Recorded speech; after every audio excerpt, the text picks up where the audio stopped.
নমস্কার সবাইকে। হেমলক টেসলার নতুন একটা ভিডিওতে সাথে আছি আমি অঙ্কন দাস রুদ্র, পড়াশোনা করছি বুয়েটের ট্রিপলি ডিপার্টমেন্টে। তো আজকে আমাদের টপিক হচ্ছে motion in inclined plane. Inclined plane বলতে বোঝায় হেলানো তল। হেলানো তলটা কেমন হয়? এরকম একটা সমকোণী ত্রিভুজ থাকবে অ্যান্ড এটার সলভিং প্রসেস হচ্ছে যে আমাদেরকে দুইটা ইকুয়েশন লিখতে হবে। দুইটা ইকুয়েশন কার কার? এক্স এবং ওয়াই অ্যাক্সিসের। এখন কথা আসতে পারে যে এক্স এবং ওয়াই অ্যাক্সিস কোনটাকে ধরবো আমরা? ইনক্লাইন্ড প্লেন বা হেলানো তলের জন্য এক্স অ্যাক্সিস ধরা হয় হেলানো প্লেনটাকে, এবং ওয়াই অ্যাক্সিস ধরা হয় হেলানো প্লেনের সাথে সমকোণের যে তলটা থাকে তাকে ধরা হয় ওয়াই অ্যাক্সিস। এবার আমরা সলভিং প্রসেসে চলে যাই। তো ব্যাপার হচ্ছে এরকম একটা থেটা, থেটা কোণে হেলানো তল থাকবে অ্যান্ড এম ভরের একটা বস্তু থাকবে হেলানো তলের ওপরে। অ্যান্ড এম ভরের বস্তুর জন্য আমরা জানি ওয়েট ফোর্স বা যেটা ওজন বল, ওজন বল সবসময় বস্তুর লম্ব বরাবর কাজ করে, মাটির সাথে লম্ব বরাবর এমজি কাজ করবে। অ্যান্ড ফোর্স, এফ ফোর্সে হচ্ছে এই বস্তুটাকে, এম ভরের বস্তুটাকে হেলানো তল বরাবর উপরের দিকে টানা হচ্ছে। অ্যান্ড হেলানো তলের সাথে সমকোণে একটা প্রতিক্রিয়া বল কাজ করবে। প্রতিক্রিয়া বলটা হচ্ছে আর বা রিয়াকশন ফোর্স। অ্যান্ড রিয়াকশন ফোর্সের বিপরীত দিকে আরেকটা রিয়াকশন ফোর্সের জন্য আরেকটা ফোর্স কাজ করবে। অ্যান্ড এই দুই এমজি এবং রিয়াকশন ফোর্সের বিপরীতে যে ফোর্স দুইটা আছে এই দুইটার মধ্যবর্তী কোণ হচ্ছে থেটা। এখন প্রশ্ন আসতে পারে এই কোণটা কিভাবে থেটা হলো? তো এটা আমরা একটু শর্টকাটে দেখে ফেলি কিভাবে থেটা হলো। তো এইখানে যে আমরা কোণ এসিও, কোণ এসিও এই কোণটা তো থেটা, এটা আমাদের দেয়াই আছে, কোশ্চেনে দেয়া আছে। অ্যান্ড কোণ এ ও সি এটা একটা সমকোণী ত্রিভুজ, তাই কোণ এ ও সি এটা হচ্ছে 90 ডিগ্রি। দেন হচ্ছে এই জন্য আমরা বলতে পারি কোণ সি এ ও এই কোণটা হচ্ছে 90 ডিগ্রি মাইনাস থেটা। অ্যান্ড আবারও আমরা বলতে পারি কোণ বি এ সি এই পুরো কোণটা, এই পুরো কোণটা হচ্ছে 90 ডিগ্রি কোণ।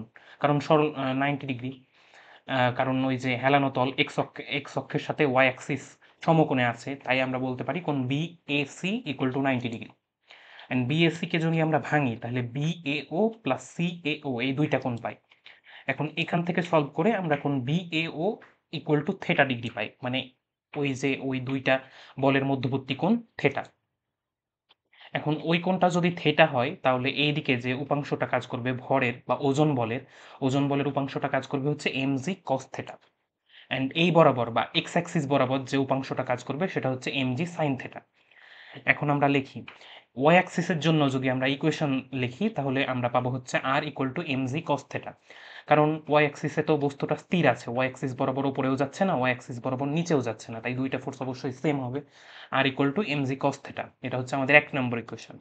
এবার যদি আমরা এক্স অ্যাক্সিসের জন্য ইকুয়েশন লিখি তাহলে আমরা এফ নিট, মানে যে নিট প্রযুক্ত বলে আমরা পাবো দুইটা ফোর্স এক্স অ্যাক্সিস বরাবর যে দুইটা ফোর্স আছে, ফোর্স দুইটার যেটা আমরা রেজাল্টেন্ট ফোর্স পাবো F net equal to F, যেটা উপরের দিকে বল দিয়ে টানা হচ্ছে আর বস্তুটা যেহেতু উপরের দিকে যাচ্ছে, মাইনাস এমজি সাইন থেটা, এটা আমরা পাবো। এটা হচ্ছে আমাদের 2 নম্বর ইকুয়েশন। এম এ নেট মানে যে ত্বরণ, রেজাল্টেন্ট যে ত্বরণ বা নেট ত্বরণ, এটা হচ্ছে A net, M A net equal to F minus MG sine theta, এটা হচ্ছে আমরা পেলাম। এখন কথা হচ্ছে যে আমাদের যদি ফ্রিকশন থাকে, তলে তো ফ্রিকশন বলে দেয়, আমরা আগে যেটা দেখলাম ওইটা হচ্ছে ফ্রিকশন লেস তলের জন্য। এবার আমরা দেখব ফ্রিকশন যুক্ত তলের জন্য বা ঘর্ষণ যুক্ত তলের জন্য। তো এখানে দুইটা কেস হতে পারে। দুইটা কেস কি? যে গতি যদি ওপরের দিকে থাকে, মোশন ইজ আপওয়ার্ড, গতি যদি ওপরের দিকে থাকে তাহলে ঘর্ষণ বল, অবশ্যই আমরা জানি ঘর্ষণ বল সবসময় গতির বিপরীতে কাজ করে, তাই ঘর্ষণ বল কাজ করবে নিচের দিকে।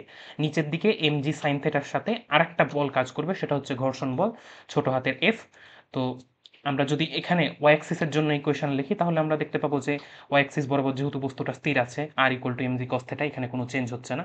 বাট এক্স অ্যাক্সিসের জন্য যদি আমরা ইকুয়েশন লিখতে যাই তাহলে যেহেতু বস্তুটা উপরের দিকে যাচ্ছে তাই রেজাল্টেন্ট ফোর্স উপরের দিকে কাজ করবে। উপরের দিকে বল হচ্ছে এফ মাইনাস নিচের দিকে যে বল দুইটা আছে ওই বল দুটা বিয়োগ হবে বা বাদ যাবে, F minus MG sine theta minus F যেটা ঘর্ষণ বল, M A net equal to F minus MG sine theta minus F বা ঘর্ষণ বল। এই দুইটা ইকুয়েশন যদি গতি ওপরের দিকে থাকে। এবার কেস টু হচ্ছে যদি গতি নিচের দিকে থাকে বা এমজি সাইন থেটা যদি এফ এর চেয়ে বড় হয়, গতি নিচের দিকে থাকলে কি হবে? ঘর্ষণ বল ওপরের দিকে কাজ করবে, কারণ আমরা জানি সর্বদা ঘর্ষণ বল গতির বিপরীতে কাজ করে। তো ওয়াই অ্যাক্সিসের ইকুয়েশন সেম থাকবে যেহেতু বস্তুটা ওয়াই অ্যাক্সিস বরাবর স্থির আছে, R equal to MG cos theta. আর যদি আমরা এক্স অ্যাক্সিসের জন্য লিখতে যাই তাহলে বস্তুটা যেহেতু নিচের দিকে গতিপ্রাপ্ত হয়েছে তাই এফ এ নেট, এফ নেট এটা কাজ করবে হচ্ছে নিচের দিকে কোন ফোর্সটা আছে mg sign theta minus F, ওপরের দিকে যে বল বল দেওয়ার ফলেও আমরা গতি নিচের দিকে যাচ্ছে, তাই বলটা অবশ্যই কম হবে, এফ বড় হাতের এফ অবশ্যই কম হবে। আর যেহেতু বস্তুটা নিচের দিকে গতিশীল, তাই ঘর্ষণ বল অবশ্যই গতির বিপরীতে অর্থাৎ উপরের দিকে কাজ করবে, তাই আমরা ঘর্ষণ বলটা বাদ দিচ্ছি। mg sign theta minus F minus ছোট হাতের এফ, এম এ নেট, এটা হচ্ছে নেট ত্বরণটা আমরা পাবো যদি এম দিয়ে এই 2 নাম্বার ইকুয়েশনকে ভাগ করি। তো এই ছিল আজকের আমাদের ভিডিওতে।